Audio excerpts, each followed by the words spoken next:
सन काल कोटम जिघांसया पाययदव्य सात्रे जिघांसया पाययदव्य सात्रे भेदतिं रुचितां ततोऽन्यं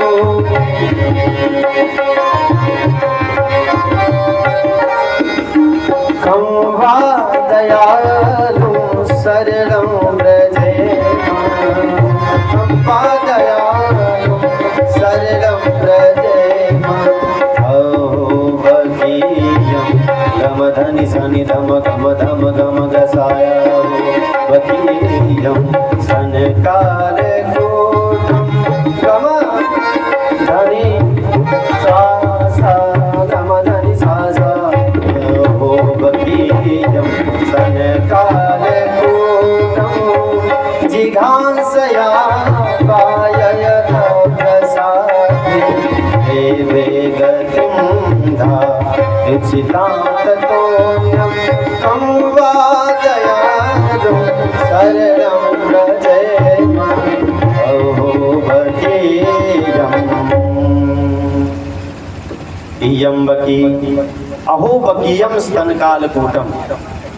बकासुर की बहन बकी पूतना बन करके महापापनी राक्षसी है, भगवान के पास गई है, अपने स्तन में कालकूट विष को पोत करके गई है।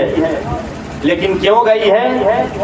हंतुम इच्छाम जिघांसया, मारने की दुर्भावना लेकर के गई है अपने स्तनों में कालकूट विष पोत करके। लेकिन वैसे भी महापापनी पूतना को भगवान ने लेभे गतिम धात्रिचितां ततोऽन्यं सदगति प्रदान कर दी। क्योंकि भली बुरी जैसी भी सही माँ जैसा काम किया है। क्या काम किया है? अपना दूध पिलाया है तो माँ मौसी हुई, तो माँ जैसा काम किया है तो मौसी हो गई। इसलिए माँ के गति, माँ के जैसी ही गति भगवान ने पूतना को प्रदान करी। लाख अवगुण है जीव के भीतर, लेकिन अगर एक भी गुण आ जाए ना, उसी से भगवान रीझ जाते। केवल दूध पिलाया, भले ही उसमें विष था, उतने से ही भगवान रीझ गए। क्योंकि भगवान को कृपा करने का कोई ना कोई बहाना चाहिए। पति पत्नी में लड़ाई झगड़े होते रहते हैं। एक दिन सब्जी तीखी हो गई, पति डांटा, क्यों रे, जब तुमको सब्जी बनानी नहीं आती है तो फिर तू सब्जी बनाती क्यों? और जा यहाँ से। सुबह हुई, अगले दिन फिर सब्जी बनाई, उस दिन सब्जी बढ़िया हुई, भोजन बढ़िया हुआ। फिर खा करके बढ़िया बोला, क्यों रे, जब तुमको इतना बढ़िया भोजन बनाना आता है तो कल तुमने क्यों नहीं बनाया? बताओ। तो क्रोधी को क्रोध करने का कोई ना कोई बहाना चाहिए। तो जिस प्रकार क्रोधी को क्रोध करने का कोई ना कोई बहाना ढूंढता है, वह उसी प्रकार भगवान है, कृपा करने का कोई ना कोई बहाना ढूंढ ही लेते हैं।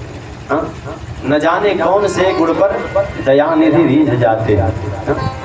जनयव गुण प्रभु मान न काहो, जनयव गुण प्रभु मान न काहो,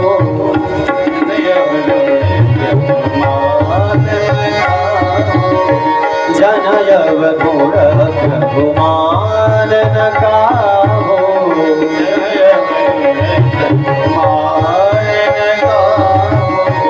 दीन बंधु अति मृदुल मृदुल अति मृदुल स्वभाव, अति मृदुल स्वभाव, दीन बंधु अति मृदुल स्वभाव, दीन बंधु अति मृदुल स्वभाव, जनयव गुण प्रभु मान न काहो, जनयव गुण प्रभु मान न काहो। तो महाराज भगवान जन अवगुण प्रभु मान न काऊ, कुछ नहीं मानते, मृदुल स्वभाव। भगवान के स्वभाव ही ऐसा बड़ा मीठा है, एक गुण किसी जीव में मिल जाए भगवान उसी से रिझ जाते हैं। इतना सुंदर जब स्वभाव के बारे में सुना सुखदेव जी ने, समाधि खुल गई। अच्छा बच्चों, दो चार श्लोक और सुनाओ। अत नहीं, अब हमें इतना ही याद है, आपको ज़्यादा सुनना है तो चलिए अपने पिताजी के पास 18,000 ऐसे ऐसे श्लोक हैं। हाँ, हरेर गुणाक्षिप्त मतिम भगवान वादरायण। चुंबक होता है तो चुंबक और लोहा अगर साफ है तो चुंबक लोहे को तुरंत खींच लेती है, लेकिन वही लोहे पर कपड़ा लपेटा गया हो, आवरण लपेटा गया हो तो चुंबक काम नहीं करेगा। उसी प्रकार जीव को चाहिए कि हमारे भीतर कौन सा कपड़ा लपेटा हुआ है, आवरण क्या है, काम क्रोध मद लोभ। ये जो हमारे भीतर पड़ा हुआ है, यही है हमारे ऊपर जो माया का कपड़ा लपेटा हुआ है। इसे आप हटा लीजिए तो भगवान की कृपा तुरंत खींच लेती है। तो सुखदेव जी कैसे हैं, कोई आवरण नहीं है, कोई माया का पर्दा नहीं है, इसलिए भगवान की कृपा सुखदेव जी को तुरंत अपने पास खींच लाई। और सुखदेव जी अपने पिताजी के पास चले गए। जब व्यास जी ने अपने पुत्र को देखा आते हुए तो आंखों से आंसू आने लगे कि हे प्रभु, जो पुत्र आपको पाने के लिए हमें छोड़ करके चला गया और आज आपकी ऐसी कृपा हुई कि सर्वस्व त्याग करके मेरा पुत्र मेरे पास चला आया है, तो धन्यवाद देने लगे। और पुत्र को पात्र समाज समझ करके सारा भागवत की जो रस है, तत्व है, अपने पुत्र को पिला दिया। और वही सुखदेव जी समय पा करके परीक्षित जी को कथा सुनाई। अब इधर सौनक जी महाराज कहते हैं कि बताइए, सुखदेव जी परीक्षित जी को कथा सुनाए, लेकिन सुखदेव जी तो दो दोहन काल से ज़्यादा कहीं टिकते नहीं हैं, तो कैसे परीक्षित को 7 दिन बैठ करके कथा सुनाए। हमें तो ये बात नहीं समझ में आ रही। कहते हैं सुनिए, जिस समय महाभारत का काल चल रहा था, यदा मृगे कौरव सृंजयान वीरे स्वतो वीरगतिं गतेसो मृगोदरा विद्धगदा विमर्श भगनो रुदंडे धृतराष्ट्रपुत्रे।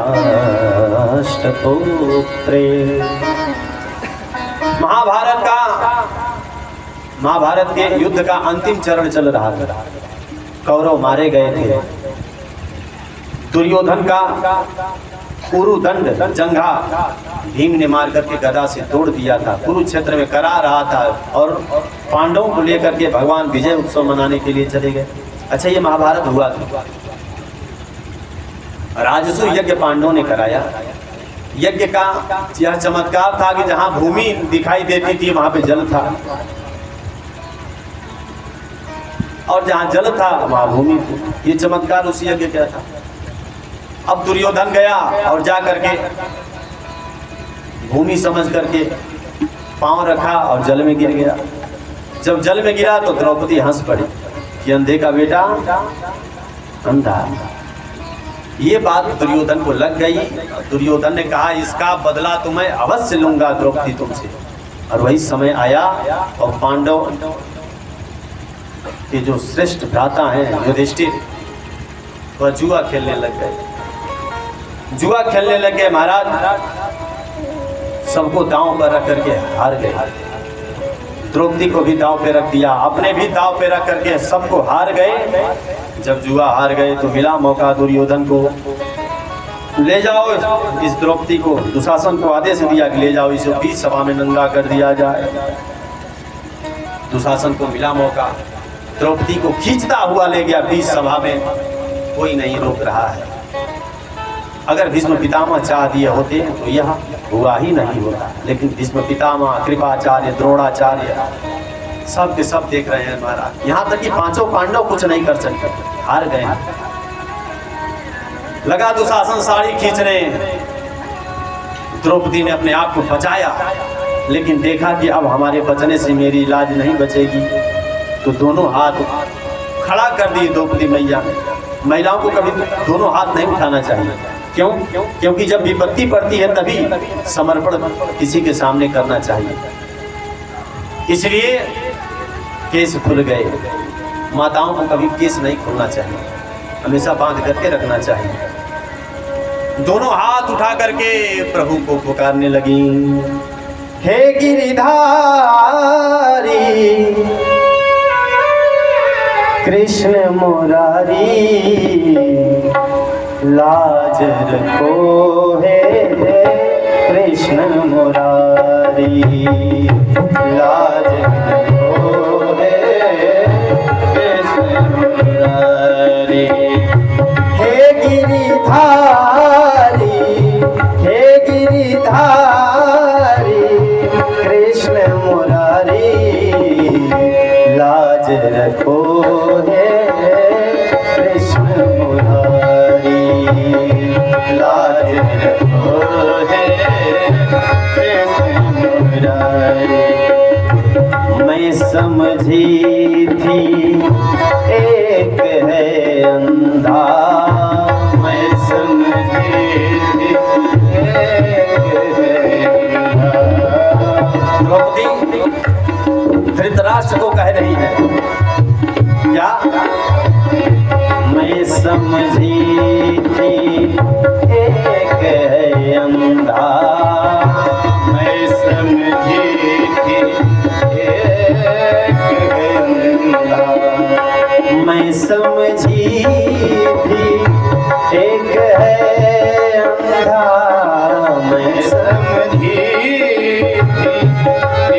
है अंधा, मैं समझी थी एक है अंधा, मैं समझी थी एक है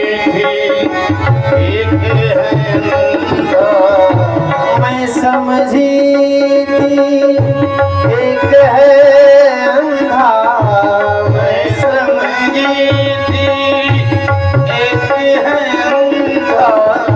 यहाँ तो अंधी, यहाँ तो अंधी सभा है सारी, लाज रखो हे कृष्ण मुरारी, लाज रखो हे कृष्ण मुरारी। द्रौपदी कहती है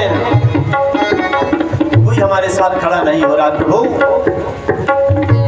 अब मैं आस कहूँ कहूँ किसकी, अब मैं आस करूँ कहूँ किसकी, अब मैं आस करूँ कहूँ किसकी,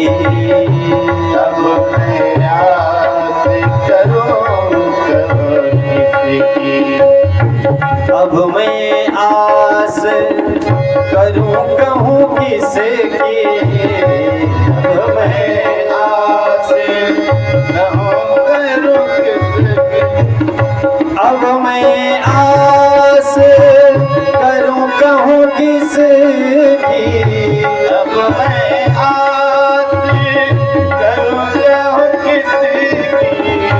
सबके सब, सबके सब बैठे हैं जुआरी, लाज रखो हे कृष्ण मुरारी, लाज रखो हे कृष्ण मुरारी। कहती है मैया कि देखो देखो हमारे 5 पति हैं, आज क्या दशा है? सर नीचे कर के बैठे हैं, सर नीचे करके बैठे हैं, सर नीचे करके बैठे हैं, सर नीचे करके बैठे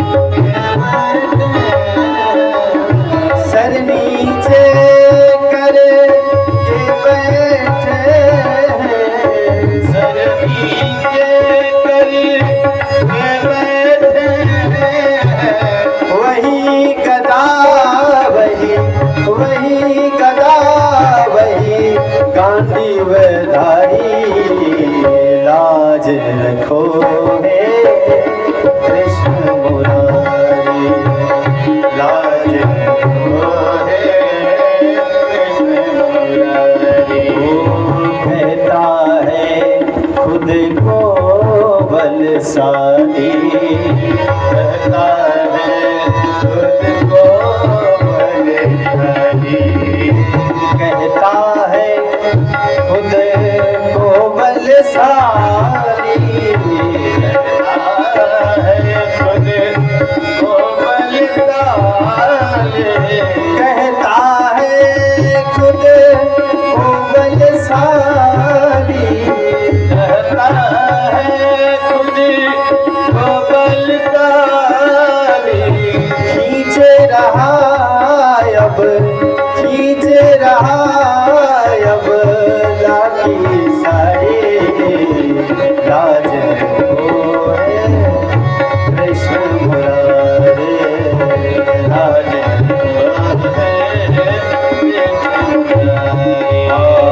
लाज रखो हे कृष्ण मुरारी, लाज रखो हे कृष्ण मुरारी लाज रखो हे कृष्ण मुरारी लाज रखो हे कृष्ण मुरारी। महाराज भगवान ने आकर के द्रौपदी की लाज बचाई। कैसे? शिशुपाल का जब वध किया था भगवान कृष्ण ने, तो उसी समय द्रौपदी ने अपने साड़ी का किनारा फाड़ करके भगवान के उंगली को बांधा और उसी का कर आज भगवान अदा कर रहे हैं। लगा दुशासन खींचने, भगवान ने चीर बढ़ाने लगे। दुशासन को पता ही नहीं चला नारी बीच साड़ी है कि साड़ी बीच नारी है, इसको समझ भी न आए, चक्कर खा करके गिर जाते थे। पांडव अब लगा कि पांडवों की लाज अब बच गई। पांडवों ने भी मन में ठाना अब कौरवों को हम नहीं छोड़ेंगे। अज्ञातवास हुआ, पुनः लौटे। अज्ञातवास पूरा करके भगवान को शांति दूत बना करके भेजा गया भगवान कृष्ण को कि आप जाइए प्रभु, हमें मात्र 5 गांव चाहिए और कुछ नहीं। इधर जो महाराज विदुर हैं वो समझा रहे हैं किसको? धृतराष्ट्र को कि सुनो, देखो धर्म दोनों पक्ष में है, कौरवों में भी धर्म है, पांडवों में भी धर्म है, लेकिन एक धर्म की कोई बात नहीं मानता। वो धर्म है विदुर जी और एक धर्म है युधिष्ठिर धर्मराज। एक बार उसने कह दिया कि अर्जुन ये काम नहीं करना है, तो कोई पांडव की हिम्मत नहीं थी कि वह काम करे। लेकिन इधर महाराज समझा रहे हैं धृतराष्ट्र को कि सुनो, तुम्हारे 100 पुत्र हैं और सबसे दुष्ट तुम्हारा पुत्र दुर्योधन है, जो तुम्हारे पूरे कुल को लेकर डूबेगा। उसको समझाओ, क्योंकि शरीर के किसी एक अंग में कोई रोग लग जाता है तो डॉक्टर के कहने पे उस अंग को हम कटवा देते हैं, काट देते हैं, ताकि सारा शरीर सुरक्षित रहे। उसी प्रकार तुम्हारे कुल में भयंकर रोग है दुर्योधन, उसे हटाओ। ये दुर्योधन सुन रहा था और लगा गाली पे गाली देने। दासी पुत्र मेरा नमक खाता है और मेरे ही खिलाफ हमारे पिता को भड़काता है। लगा गाली पे गाली देने। धृतराष्ट्र चुपचाप सुनते रहे, एक बार भी दुर्योधन को नहीं डांटा। अब विदुर जी को समझते देर नहीं लगी कि हमारी आवश्यकता अब यहाँ नहीं है, क्योंकि इतना गाली दुर्योधन दिया और एक बार भी धृतराष्ट्र नहीं बोला। अरे अंदर से तो अंधा आई है, बाहर से भी अंधा हो चुका। तो धनुर्द्वारे निधाय कौरवों को त्याग करके विदुर जी निकल पड़े महाराज। उधर शांति दूत पता चला विदुर जी को कि भगवान आ रहे हैं। शांति दूत बन करके सड़कों पर भीड़ लगी है भगवान के दर्शन पाने के लिए। भगवान आए कूद करके, विदुर जी दर्शन पा रहे हैं लेकिन दर्शन हो नहीं पा रहा है। इधर कौरवों के सभा में जब भगवान पहुंचे तो उसमें विदुर जी भी पहुंचे धीरे से भगवान का दर्शन पाने के लिए। मात्र 5 गांव मांगा, लेकिन दुर्योधन ने कहा कि बिना युद्धेन केशवम, बिना युद्ध के मैं एक सुई के नोक के बराबर मैं भूमि नहीं देने वाला पांडवों को। भगवान कुछ नहीं कहे कि देखो तब युद्ध के लिए तैयार रहो। महाराज सैनिकों को आदेश दिया, युद्ध की धमकी दे रहा है, इसे बंदी बना लो। भगवान ने अपना दिव्य रूप प्रकट कराया, सबको दर्शन कराया। दुर्योधन डर गया, फिर मान गया दुर्योधन। महाराज देखिए मैं कुछ दे नहीं सकता, आप आए हैं अतिथि बनकर के, आप हमारे घर 56 भोग बना हुआ है, आप चलिए पा लीजिए, हमारी आप अतिथि। तो भगवान ने क्या कहा सुनिए, हमें तो पता ही नहीं था आपके घर 56 भोग बना है, हमें तो न्योता मिला है विदुर जी के वहाँ का, हम तो जा रहे हैं वहाँ। अब विदुर जी घबराए, भाई न्योता मैंने तो कभी दिया नहीं इसको, फिर पेटू राम कहीं घर न पहुँच जाए, हमारे घर तो कुछ खाने को नहीं है। तो छोड़ करके सभा दौड़ के भगे विदुर जी, जाकर विदुरानी से कहते हैं देखो कन्हैया आ रहा है, जल्दी से कोई व्यवस्था करो, हम तो जा रहे हैं बाजार माखन मिश्री लाने के लिए। पहुंच गए कन्हैया विदुरानी के घर और जा करके दरवाजे पे आवाज लगाई, विदुरानी। अब विदुरानी स्नान कर रही है, जिस स्वभाव में है, जिस रूप में है विदुरानी, उसी स्वभाव उसी स्वरूप में पहुंच गए नंगे, और जा करके प्रभु को प्रणाम करें। इतने लालायित भगवान के दर्शन पाने के लिए, लल्ला आ गया मेरा, पुत्र का भाव रखी, और केला खिलाने लगी। लेकिन केला का जो मूल होता है उसका फल वो तो नीचे गिरता जाता था, और केले का छिलका खिलाती जाती था, और भगवान उसको प्रेम से पा रहे थे। भगवान भाव के भूखे होते हैं, करोड़ों रुपए का भोग लगा दीजिए, उसमें भाव न हो तो सब बेकार है। उसमें भाव छिपा था उस छिलके में, इसलिए भगवान प्रेम से खा रहे हैं।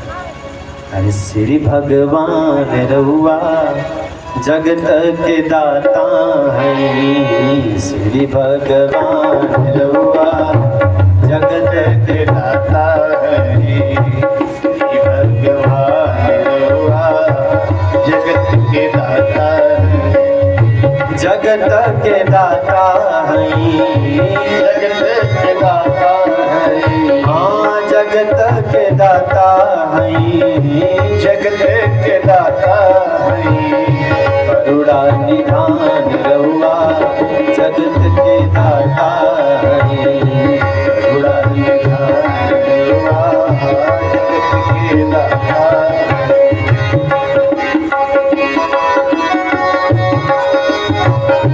ताली बजाते हुए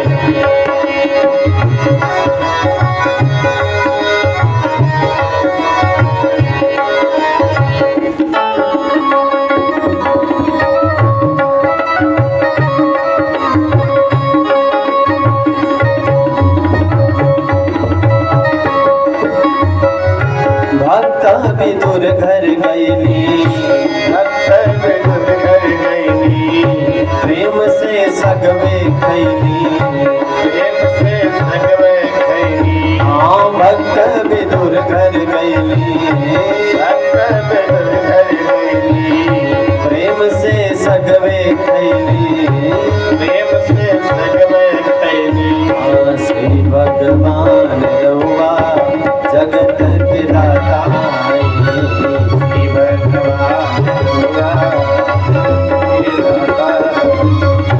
करुणा निधान रहुआ जगत के दाता है, करुणा निधान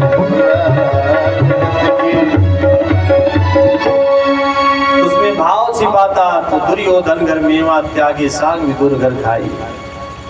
उस भोजन में, उस फल में, उस जल में भाव होना चाहिए, प्रेम होना चाहिए। भाव के भूखे हैं भगवान। लोग कहते हैं कि भगवान को हम भोजन कराते हैं, भोजन तो पाते ही नहीं है भगवान। भगवान सूक्ष्म रूप से उस भोजन को पा लेते हैं। जैसे हम ये पढ़ाई कर रहे हैं, हम क ख ग घ याद करते हैं ना, तो वो कहाँ है? पुस्तक में है। और पढ़ता कौन है? हम पढ़ते हैं। लेकिन अब पुस्तक में से हमारे मन में कैसे आ जाता है? सूक्ष्म रूप से हमारे मन में तो आ जाता है ना। ये कौआ, खराऊ, गमला, घड़ी, ये सब आता है कि नहीं? जो हम पढ़ाई करते हैं आ जाता है ना। उसी प्रकार सूक्ष्म रूप से भगवान उस भोजन को पा लेते हैं, उस भोजन को ग्रहण करते हैं। बाकी तो सब धरा का धरा ही रहता है। पुस्तक का अक्षर पुस्तक में है, लेकिन वही पुस्तक का अक्षर हमारे मन में बैठ गया। इसी प्रकार भगवान भी उस भोजन का रस ग्रहण कर लेते हैं। बोल भक्तवत्सल भगवान की। कोई भी जिसके घर में पहली थाल भगवान के लिए निकलता हो, उस घर में कभी गरीबी नहीं आ सकती है, उस घर में कभी दरिद्रता नहीं आ सकती। जब आप भोजन बनाइए, थाली में निकालिए, प्रभु के पास ले जाइए और कहिए, तुम ही निवेदित भोजन करहि। मैं आपके लिए यह भोजन प्रसाद कराया। मन में भाव होना चाहिए। त्वदीयं वस्तु गोविंद तुभ्यमेव समर्पये, गृहाण सुमुखो भूत्वा प्रसीद परमेश्वर। ये भाव होना चाहिए, तब जाकर के उस भोजन को भगवान ग्रहण करते हैं। वो पहला जमाना नहीं रह गया जो भक्ति के बल पर लोग उपवास करके अपना प्राण त्याग देते थे प्रभु के लिए, तब जाकर के प्रभु प्रकट होकर के उस भोजन को ग्रहण करते थे। एक धन्ना था, धन्ना भक्त, गुरु जी के पीछे दौड़ता था कि प्रभु हमको भगवान को चाहिए, भगवान हमको दे दीजिए, कोई मंत्र दे दीजिए। गुरु जी जाने लगे और एक पत्थर उठा करके दे दिया, ले जाओ यही भगवान है, इसे पूजो। तो धन्ना उस पत्थर को लेकर के आया, उस पत्थर को पूजने लगा और इतना भाव भक्ति किया महाराज, उस पत्थर में से ही भगवान प्रकट हो गए। और धन्ना के साथ उसका काम किया करते थे भगवान। वो भक्ति है, तो भक्ति के बस में भगवान बध जाते। हो जरा तारों से तारे मिला कर तो दे, हो जरा मोहन को मन से